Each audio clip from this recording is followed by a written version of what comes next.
صحیح. Next question ہے کہ ملٹی میڈیا کے استعمال کی اسلام میں کہاں تک اجازت ہے؟ کیا مساجد میں اس کا یوز درست ہے؟ پہلے حرام ہوتا تھا، اب تو واجب ہو چکا ہے. آپ دیکھ لیں وہ علماء جو تصویر کو حرام کہتے تھے، اب جب تک کیمرہ سامنے نہ آئے وہ سٹارٹ ہی نہیں کرتے، تو واجب ہو گیا نا. بلکہ ایون اگر تصویر نہ صحیح آئی بھی ہو تو وہ ڈانٹتے ہیں میڈیا کے لوگوں کو کہ مجھے آپ نے کور نہیں کیا. تو سر پھر ہم ایک سوال پوچھیں گے کہ آج سے 20-25 سال پہلے تو آپ ان کو حرام کہتے تھے، تو اب اس کو آپ فرض قرار دے رہے ہیں اور نہ اتارنے کے اوپر گرفت کر رہے ہیں. اس کا مطلب ہے کہ آپ باقی معاملات میں بھی جو اجتہادی فیصلے کرتے ہیں تو سر تھوڑے سے ٹھنڈے رہا کریں. آپ جب بھی فتویٰ دیں تو آپ یہ کہا کریں کہ یہ میری رائے ہے، غلط بھی ہو سکتی ہے. کیونکہ میں آپ کو بتا رہا ہوں کہ اشرف علی تھانوی صاحب کا بھی فتویٰ تھا کہ اسپیکر میں نماز نہیں ہوتی، اور احمد بریلوی صاحب کا بھی فتویٰ تھا کہ اسپیکر میں نماز نہیں ہوتی. مرتے دم تک انہوں نے اس سے توبہ نہیں کی ہے. اور آج دیوبند بریلوی انہی کے ماننے والے علماء ہیں جو ان کو مجدد مانتے ہیں، وہ اسپیکر کے بغیر سٹارٹ نہیں ہوتے. اور اس لیول تک ہے کہ مسجد میں 4 نمازی بھی ہوں تو باہر کا اسپیکر لگا کے گھر میں بیٹھے ہوئے لوگوں کو تقریریں سنا رہے ہوتے ہیں. ٹھیک ہے. تو سر پھر ہم ایک سوال کریں گے کہ آپ کے بزرگوں کو چاہیے تھا نا کہ اس وقت کہتے کہ یہ ہم جو حرمت کا فتویٰ دے رہے ہیں یہ اجتہادی فتویٰ ہے، یہ نص قطعی نہیں ہے، عین ممکن ہے کہ ہم اس معاملے میں غلط ہوں، تاکہ آپ کو اب شرمندگی تو نہ اٹھانی پڑتی. اسی طریقے سے جو ویڈیو کیمرے کا مسئلہ ہے، علماء عرب کو تو پہلے ہی سمجھ آ گیا تھا. 70s 80s میں ڈاکٹر اسرار کو، طاہر القادری صاحب کو، ڈاکٹر طاہر القادری صاحب، ان لوگوں کو اس زمانے میں جو باتیں سمجھ تھی ہمارے باقی مولویوں کو اب آ کے سمجھ آئی ہیں. سعودی علماء کو اس وقت یہ چیزیں سمجھ تھی، انہوں نے اسی وقت فتوے دیے تھے کہ یار یہ تو وہ والی تصویر ہی نہیں ہے. میرا یوٹیوب پہ کلپ بھی ہے، اسلامک رولنگز آن پکچر، تو آپ دیکھ لیں. تو اس میں میں نے دلائل دیے کہ یہ تو نبی الاسلام بھی آئینہ دیکھتے تھے، یہ تو عکس والا معاملہ اس کے ساتھ آتا ہے. وہ تصویریں اور ہیں جن کی عبادت کی جائے، جن کو تعظیم کی نیت سے لٹکایا جائے، وہ احکامات بالکل ڈیفرنٹ ہیں. ورنہ تو بت بھی کسی درجے میں جائز ہیں. بخاری مسلم میں ہے کہ حضرت عائشہ گڑیا سے کھیلا کرتی تھی، تو گڑیا بت نہیں ہے، گڑیا انسان کی شکل کی ہوتی ہے نا. تو لیکن بچے چونکہ اس سے کھیلتے ہیں، اس کی عبادت نہیں کرتے، رسپیکٹ نہیں کرتے، لہذا وہ بت کے زمرے میں نہیں آئے گی. تو اگر بت نہیں آتا بت کے زمرے میں تو تصویر تو وہ چھوٹی چیز ہے اس کے مقابلے میں. ہاں اگر کوئی اپنے بزرگوں کی تصویریں لگاتا ہے، ان کو ہار پہناتا ہے اور ان کے سامنے یوں کھڑا ہوتا ہے، وہ والا معاملہ غلط ہے. تصویر فی نفسی غلط نہ ہوئی، چھری فی نفسی غلط نہیں ہے.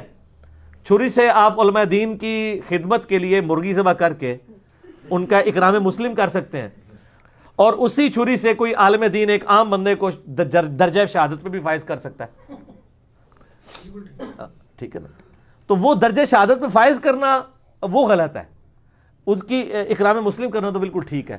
فی نفسی چھری غلط نہیں ہوگی، ٹی وی بھی فی نفسی تو غلط نہیں ہوگا، اس کے استعمال کا مسئلہ ہوگا. تو ملٹی میڈیا بھی ٹھیک ہے. آپ دیکھ لیں سب سے بڑا ہنگامہ کھڑا کیا تھا دعوت اسلامی والوں نے. میں خود دعوت اسلامی میں رہا ہوں. پرانی فضان سنت، ہائے ہائے ہائے یاد آ گئی. میرے پچھلے دنوں کلپ بھی ہے جس کے شروع میں لکھا ہے کہ نبی الاسلام خواب میں ہے، انہوں نے فضان سنت اٹھائی بھی ہے، اور بڑا اس فضان سنت میں جس کو نبی الاسلام خوش ہوئے تھے لکھا ہوا ہے کہ تصویر بنوانا حرام، بنانا حرام. پھر اس میں انہوں نے لکھا ہے کہ آج کل جو یہ تصویریں بنائی جاتی ہیں اسی کی وجہ سے ہمارے گھروں میں نوستیں ہیں. پھر انہوں نے لکھا کہ جی ایک اسلامی بہن کا بیان ہے کہ ان کے گھر ٹی وی تھا، انہوں نے ٹی وی اٹھا کے گھر سے باہر پھینک دیا. نبی الاسلام کی خواب میں زیارت ہوئی، فرمایا تم نے میرے دشمن کو نکال دیا اس لیے میں تمہیں زیارت کروانے آیا ہوں. لیکن آج فضان مدینہ میں اتنے بڑے ٹی وی لگے ہوئے ہیں جو آپ کو سینموں میں بھی نظر نہیں آتے. مدنی چینل پہ دیکھ لیں. تو سر میں ایک سوال کرتا ہوں کہ کیا پہلے آپ نے جھوٹے خواب نبی الاسلام پہ باندھے تھے؟ یہ آپ نے رجوع کیا یا نبی الاسلام نے رجوع کیا؟ بالکل جینوین بات ہے. نبی الاسلام نے رجوع کیا یا آپ نے کہانی کروائی ہوئی ہے؟ ٹھیک ہے نا. آپ کو بات بعد میں سمجھ آئی ہے تو آپ پہلے ذرا تھوڑا سا نا یعنی معاملات کو صحیح طریقے سے لے کے چلا کریں تاکہ بعد میں انجینئرنگ نہ ہو. پھر انجینئرنگ ہوتی ہے تو آپ کو پھر غصہ آتا ہے. تو اسی لیے میں اکثر ایک جملہ بولتا ہوں، پھر بھی عرض کر دیتا ہوں کہ ویسے تو لوگوں کی اولاد ایسے کرتوت کرتی ہے کہ ان کے ماں باپ کو شرمندگی اٹھانی پڑتی ہے، لیکن ہمارے فرقوں کے بزرگوں نے وہ کرتوت کیے ہیں کہ ان کی آنے والی جو روحانی اولاد ہے ان کو ان کی وجہ سے شرمندگی اٹھانی پڑ رہی ہے. تو سر آپ ان بزرگوں سے دستبردار ہو کے اس شخص کو اپنا بزرگ مان لیں جس کو اللہ نے آپ کا بزرگ بنایا. ما ضل صاحبکم وما غوا. تمہارے نبی نہ کبھی بہکے ہیں نہ کبھی بہرا چلے. ٹھیک ہوگا جی. تو ملٹی میڈیا آپ کر سکتے ہیں، بلکہ میں آپ کو بتاؤں کئی مسجدوں میں رمضان شریف میں دورہ قرآن میں، اور ڈاکٹر سرار صاحب تو 70s 80s میں ہی مسجد میں بڑے بڑے وہ اس وقت تو وہ پروجیکٹر ہوا کرتے تھے، تو اس کے ذریعے قرآن پاک سامنے لکھا ہوا آتا تھا، اور ابھی بھی کئی مسجدوں کے اندر اس طرح تعلیم دی جاتی ہے۔ تو اس سے بھی آگے جا چکے ہیں، دعوت اسلامی کی مسجدوں میں تو باقاعدہ کیبل نیٹ ورک کے ذریعے انہوں نے ٹی وی اٹیچ کیے ہوئے ہیں، اور اس میں بعض کا چینل چینج کرتے ہوئے کچھ آ بھی جاتا ہے، ٹھیک ہے نا۔ تو وہ لیکن ظاہر ہے بزرگوں نے کیا ہے تو وہ پھر جائز ہی ہوگا۔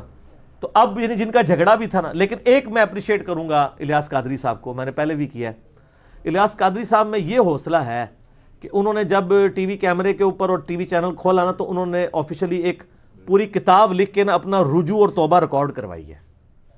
لیکن سر یہ توفیق نہ کسی اہل حدیث عالم کو ہوئی ہے، نہ کسی دیوبندی عالم کو۔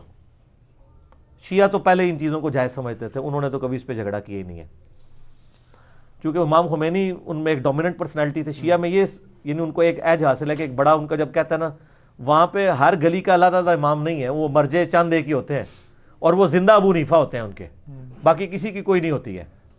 تو وہ امام خمینی چونکہ یعنی سمجھتے تھے، ان کی تو 80s کی ویڈیوز بنی ہوئی ہیں، ان میں یہ مسئلہ نہیں آیا، یہاں اہل سنت کے ہاں آیا، اور اس میں دیوبند نے اور اہل حدیث نے تو کوئی اپنی رجوع ریکارڈ نہیں کروایا، جتنے غلوف سے انہوں نے اس کی مخالفت کی تھی۔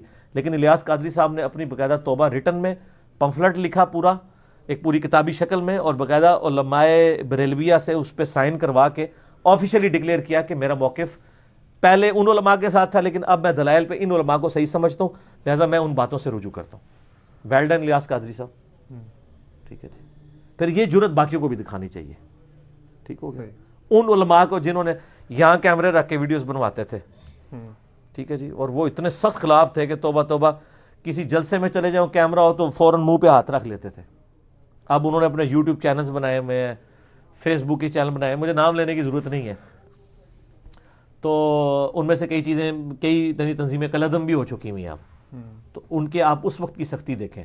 تو ہم کہتے ہیں سر سختی نہ کریں۔ اس طرح میں آپ کو چین والی گھڑی کا بتاؤں، احمد بریلوی صاحب کا فتویٰ ہے کہ چین والی گھڑی، یہ تو میری تو پلاسٹک والی ہے سادہ سی، چین والی گھڑی پہننا حرام ہے۔ وہ کہتے ہیں یہ عورتوں کی مماثلت ہے، زیور کا ایکویلنٹ ہے، اور مرد کے لیے عورتوں کی نقل اتارنا حرام ہے۔ اور آج سارے بریلوی علماء چین والی گھڑی پہنتے ہیں۔ وہ کہتے ہیں کہ اعلیٰ حضرت کو غلطی لگی ہے۔ شروع میں تو انہوں نے اینک پہ بھی فتویٰ دے دیا تھا کہ یہ جو ہے وہ انگریزوں کا طریقہ ہے، اینک، تو ظاہر ہے۔ اور اب آپ دیکھ لیں، اب طریقہ انگریزوں کا کیا رہ گیا جی، یہ پینٹ شرٹ انگریزاں دی ہے، تو سر ایڈا 76 موبائل تسی چکیا ہے، 80,000 روپے دا جڑا تواڈے مرید نے گفٹ کیتا ہے، آپ نے خود نہیں کمایا، اے انگریزاں دا نہیں ہے۔ اور آپ کی جو گاڑی ہے جس پہ پیچھے 4 بندے بھی بٹھائے ہوئے ہیں جو 2-2 کلو ایک وقت کا گوشت کھاتے ہیں، انہوں نے انگریزوں کا اسلحہ اپنے ہاتھ میں اٹھایا ہوا ہے، وہ صحیح۔ تو سر پھر ہمارے پاس تو یہی باتیں ہیں نا، یہ آپ کس کو دھوکہ دے رہے ہیں؟ اپنے آپ کو دے رہے ہیں۔ تو اور آپ یہ نہ سمجھیے گا کہ میرے ہائی لائٹ کرنے سے ہائی لائٹ، میں صرف ہائی لائٹ کر رہا ہوں، دل میں ساروں کو پتا ہے، وہ آپ سے بڑی محبت فرماتے ہیں دل میں ان چیزوں کے اوپر، اس لیے جب ان کو غصہ چڑھتا ہے نا، تو آپ ان کی کبھی نجی محفلوں میں جو آپ کو اتنی عزتیں دے رہے ہوتے ہیں، ان کی کبھی نجی گفتگو سنیں تو آپ کو پتہ چل جائے آپ کا کتنا وہ احترام کرتے ہیں اس طرح کے معاملات کے اوپر۔